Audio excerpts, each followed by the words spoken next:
Belajar bahasa Tamil bahagian 2. Sahabat-sahabat, நண்பர்கள், நண்பர்கள். Sahabat-sahabat sekalian, நண்பர்களே, நண்பர்களே. Selamat pengantin baru. கல்யாண வாழ்த்துக்கள், கல்யாண வாழ்த்துக்கள். Kalau ada masa, telefon saya. நேரம் இருந்தால் என்னை தொடர்பு கொள்ளுங்கள். நேரம் இருந்தால் என்னை தொடர்பு கொள்ளுங்கள். Ini ialah rakan saya. இது என் நண்பன். இது என் நண்பன். Ini ialah rumah saya. இது என் வீடு. இது என் வீடு.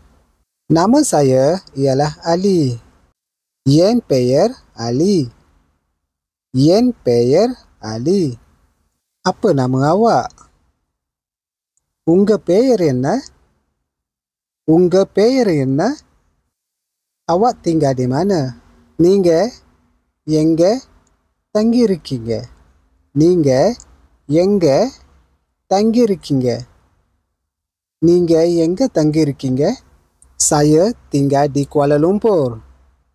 நான் Kuala Lumpuril தங்கியிருக்கிறேன். நான் Kuala Lumpuril தங்கியிருக்கிறேன்.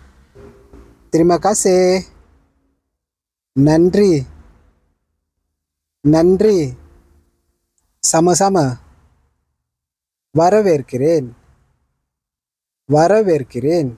Boleh saya guna pensel awak sekejap? Atau boleh saya pinjam pensel awak sekejap? நான் உங்க பென்சிலை கொஞ்சம் நேரம் பயன்படுத்தலாமா? நான் உங்க பென்சிலை கொஞ்ச நேரம் பயன்படுத்தலாமா?